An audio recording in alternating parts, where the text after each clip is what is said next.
Good afternoon, everyone, all our viewers on Instagram and on Facebook. We're happy to have you join us in this live broadcast session. My name is Emmanuel Ekechuku, and I'm a staff of Kevron, an executive assistant, and also a health and safety consultant. And we have today our guest joining us. Sir, please, can you introduce yourself and also tell us a little about Kevron Consulting Limited? All right, thank you very much, Emmanuel. Good afternoon, our guests online on Instagram, on Facebook, those who are connecting via YouTube and Zoom. My name is Godson Okpido, right? So you can find my profile on LinkedIn just with the same name, Godson Okpido. And I work with Kevron Consulting as one of the consultants there. And well, what do we do in Kevron Consulting? Kevron Consulting is health, safety, and environment, as well as quality and security consultancy and advisory, training company. What do we do? We help our clients in several industries identify risk, quantify those risks, and then we go further to mitigate and manage them so that their work is not impeded and their workforce don't suffer any sort of bodily harm or illness. Thank you very much. Just a very quick summary there. Wow, that's fine, sir. Thank you very much for that introduction.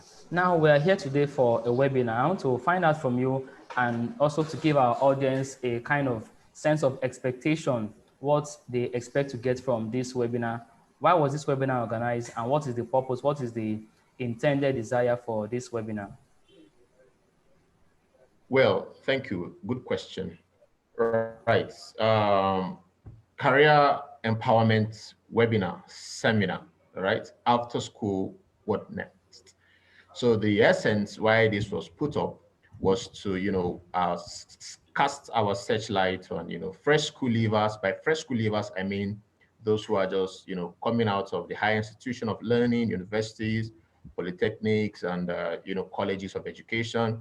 And then to also target those who are still in school and not necessarily graduated. I mean, we understand the challenges with ASU and, the whole COVID-19 lockdown so that we can, empower people with the requisite information, okay? Like you're about to leave school now. What steps, what next, all right? What career are you trying to pursue? We know how the economy is tight. We know how competitive it is getting jobs out there.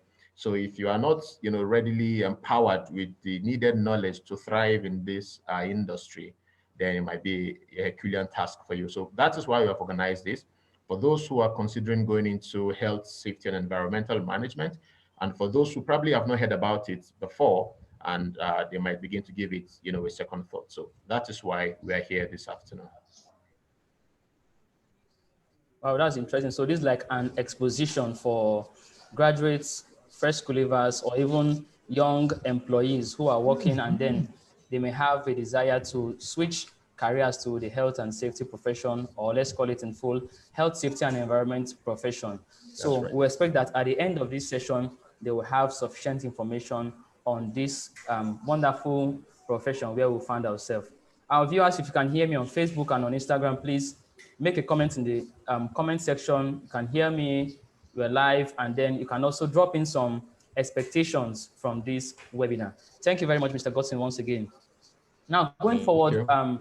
for better understanding, we want a background kind of information of the health, safety, and environment profession. What is it all about? Why is it different from chemical engineering, mechanical engineering, computer engineering, and all other several professional fields that we have? Okay, right. So let me say something very quickly on that. Interestingly, your question, sort of shed a sort of light on engineering ahead, chemical engineering, mechanical engineering, and so much talk on engineering. Traditionally, okay, health and safety was mostly focused in the high risk industries. And in these are the industries where you find engineers working. So whether you are petroleum, inclined or mechanical inclined or chemical or structural engineer, right? So those were the sectors and industries traditionally health and safety was concerned with. But today, we have found by reason of research and advancement in knowledge that health and safety is actually multidisciplinary, meaning it's not just restricted to engineers, all right? So people from all, in fact, a lot of disciplines can find their bearing or can take roots in health and safety. Now, what is health, safety, and environment as a career all about? By definition, for those who go about the title safety professionals or EHS managers, she or whichever nomenclatures acronyms they use, uh, these are categories of people that are essentially responsible for controlling what's the word now exposure to risk. Okay, so it might be in the workplace, it might be at home, it might be in the environment where leisure, people are just relaxing and stuff. And as a result of this, they tend to focus their attention, their efforts, on identifying things that can cause harm to others on the one hand, assessing to what extent this, harm, can be felt by the individuals, and then putting in place measures, control measures, all right, measures to mitigate, to control this harm, as it were, all right. Sometimes they go further to, establishing procedures. Some even, depending on the aspect of, the HSE you find yourself, some go further to designing engineering solutions. All of these are geared towards restricting the workers' exposure to risk, because risk, as you know, can go either way. It can be very harmful to an individual. Thank you very much. I don't know if that's in a nutshell Okay, summarizes it. I see. Yeah, so their profession is more of prevention.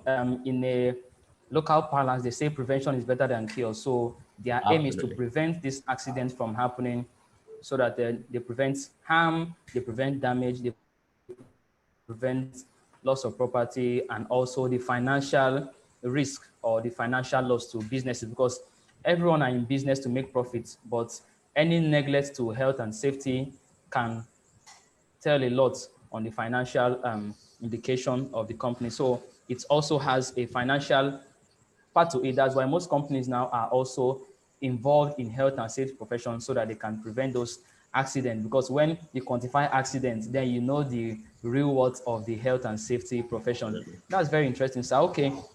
In addition to that, though you've already touched on that, what actually do health, safety, and environment professionals do? What actually do they do? Are they just like, will I say, policemen trying to check you? Are you doing the right thing? Are you doing the wrong thing? What actually do they do in the industry or any sector where they find themselves? Right. Right. Thank you very much. So your health and safety professional is not a police officer. So I think I need to establish that. So you want to take that on board. Okay, take note of that. He's not a police officer. He's not a CIA agent that has been, positioned on site to spy on people who are flouting, established safety policies. No. All right. So the health and safety officer, or the health and safety manager, or the health and safety and environment professional is someone who, I will call a people manager, is someone who is, skilled, in managing people. So it goes beyond just having the technical skills of, identifying hazards and calculating risk and trying to eliminate them. But beyond that, it also is someone who also has the requisite soft skill to manage people, know how to approach people, okay, know how to speak to people, and then also has the patience to try to view things from the perspective of people. So generally, the health and safety officer has those skill sets that will help him to, reduce injuries that are work related. All right, reduce accidents that are work related. Okay, reduce illnesses that are work related, and in a nutshell, reduce any form of loss. So the loss could be material loss, it could be human loss, and it could be, reputational loss, as the case might be. So essentially, that's the responsibility that the health and safety professional has, on his shoulder. Loss Wow, that's reduction. interesting. Yes, one key part I had is people skills, because in this profession you deal with people. So having that skill of connecting with people, teaching them, hearing their own perspective would help you function better in the health and safety profession, the HSE profession. So any person that wants to thrive in this industry, in this profession, you must have people skills, because it's not just about having the technical skills, knowing this or knowing that, how to spot hazards and prevent them. You need to understand how to associate and relate very well with people. Thank you very much for that insight. Now, the health safety and environment profession, where can they find themselves? Are they restricted to a particular industry? Can they work here or there? Or what kind of industries can these professionals find themselves working in? Right, interesting question. You know, earlier in the introduction, we talked about when you were talking about do people need to have chemical engineering background or mechanical engineering background and whatnot. Okay, so traditionally that was the case. It was mostly restricted to industries where you have a lot of engineers. Things are very technical. But as I speak to you today, the profession has evolved. All right. So, and if you remember during my preamble, I said the practice is multidisciplinary, meaning there's a gamut, there's a lot of disciplines that come together to form, to make up the health and safety professional. Take, for instance, now, for somebody who is going to be working, in the aviation industry, you'll expect that what are those things that are core, that are crucial to aviation? You begin to talk about things like aerodynamics.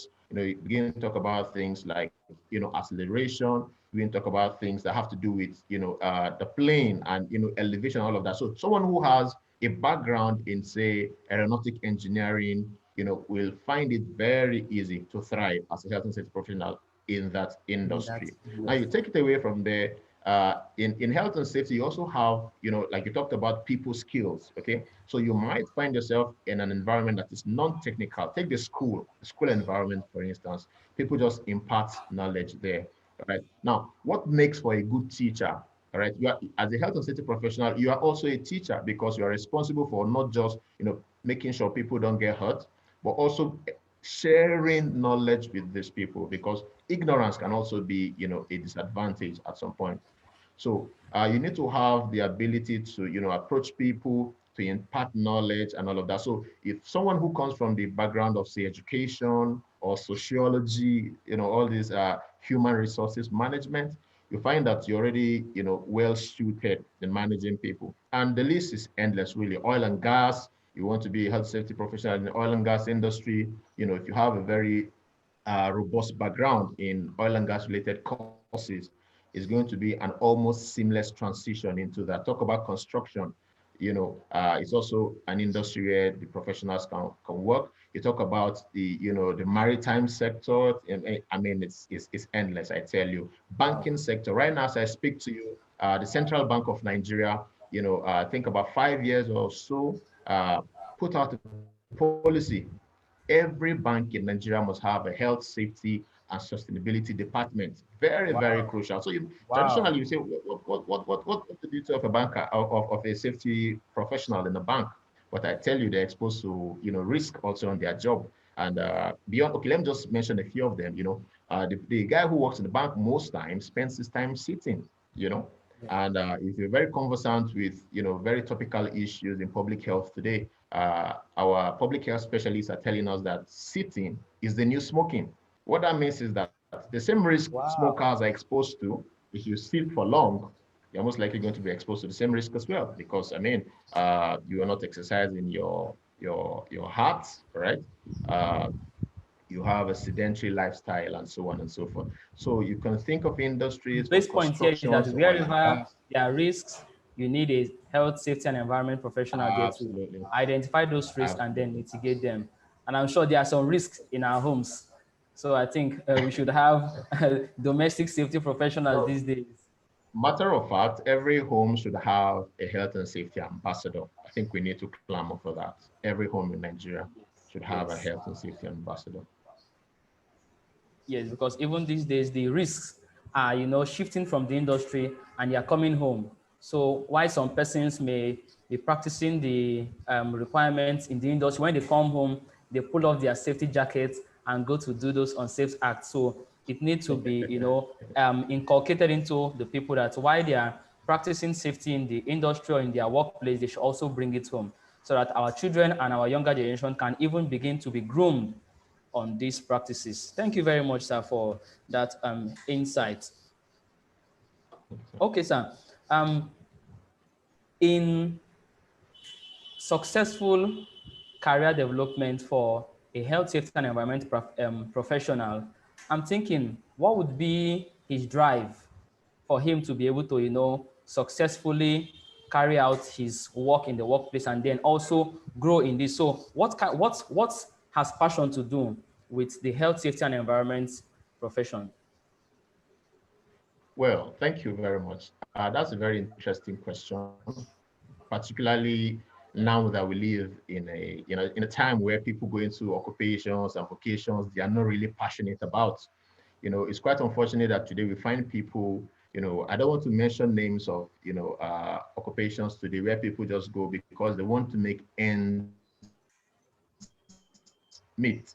But for you to really enjoy what you do, for you to really get the benefit of your occupation, you need to be in a place where you enjoy what you do. All right. So for the health, safety, and environment professional, the person has to have the passion for the safety of other people. In the holy books, they say you have to be your brother's keeper. There is that call to be your brother's keeper. So if you have as an inbuilt passion the duty of care, not just for yourself, but for other people, you'll find that okay, that's usually the starting point, for thriving in the career.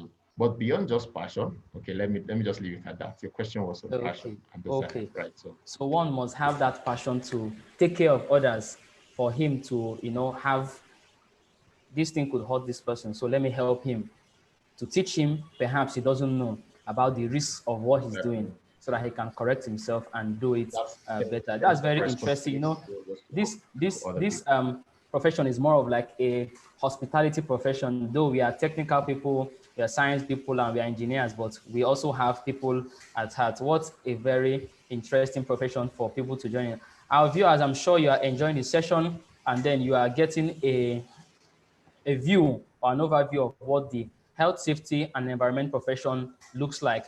As we continue in this session, you can give your remarks, send your hearts, send your likes, send in your comments, and at the end of the session, we'll have room to take some of your questions and shed more light in areas where you will need more clarification. Thank you, Mr. Gostin, so far. Let's move on. Now, in any profession, there is always a background to it. Yes, and then you must get the training, get the education, get the required knowledge and skills to be able to be successful in that profession. Now, how does one get himself educated and well prepared to succeed in the health, safety, and environment profession? Right, thank you very much. The health, safety, and environment professional is like we call it, is a professional, meaning somebody who has undergone some level of training. Okay. So we are not talking about riffraffs or individuals who just got knowledge by the side. That is not to say that getting knowledge by the side is not good though. But because of the enormous responsibility that the health, safety, and environment professional will be saddled with, it's necessary that such an individual has some level of education. So most times you find people who venture into this area have at least, at minimum, a degree. All right. So now the what you major in might determine most times the area of health and safety you might go into. So in health and safety, there's a technical bit, right, where you begin to identify, spot hazards, quantify the hazards, calculate them, and then, try to control them. Okay. There's also the financial bit. All right. So if somebody who has studied, say, economics, for instance, or business management, you still are not out of place as long as you can logically, process information, use the information and transfer that same information. You can also become a health and safety professional because uh, essentially what we do is to, beyond just ensuring that our colleagues and workers are safe, we also want to ensure that the company does not incur losses, and when you quantify losses in business, you're talking about financial losses. So when you come from the background of either, financial management or economics, you can easily also seamlessly move into the practice of health and safety. So you find that from the social sciences, from the pure sciences and engineering, sometimes even from the arts, because definitely you find that in communication, there is no point me saying something and you on the other end can't understand it. All right. So the guys in arts and communication can also serve as, health and safety professionals. They can be specialists, in communicating maybe hazards, communicating, uh, learning points from accident investigations, sometimes putting out, digital, uh, programs there, digital materials inform people. So you find that your background really, all you need to do is just to find what aspect of health and safety you would love to go into, and you just build from there. So at minimum, a degree is essential. However, it is not compulsory. Let me put it that way. Okay, a degree is essential, but it is not compulsory. Perchance, there have been individuals who have found themselves in the practice who don't really have a degree and they are thriving. So one thing is crucial, at least have the ability to process information logically, because in this practice there are no sentiments. Okay, you work with facts, you work with data. If something is not right on the field, you can't say, oh no, because water board did not bring water in his village, that's why that is the case. You have to deal with it, just in the right sense right there and then. Okay, so people need to be quite logical, and that's why we say some level of education is needed, because education helps us to think logically. So I would think I will leave it at that. Wow, that's really interesting. I find that this profession is very welcoming. It's very welcoming. There are some profession It is, it um, is. where if you don't have the base training, there is no way. Like, for example, I'm from the engineering background. I cannot become a lawyer, or else I go back to school to go and learn about law and all that. But I see that the health, safety, and environment profession is very, very open. We welcome people just for them to get that level of competence to be able to, do the right things, spot the hazard, communicate with people, identify the hazards, mitigate them, train people, and then carry on with the profession. That's very interesting.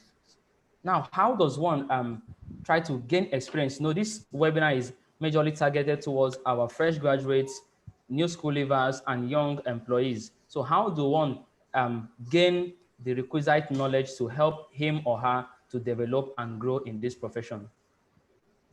All right, so thank you very much. At this point, I'm going to be as practical as possible. Many times our graduates haven't left the higher institution of learning.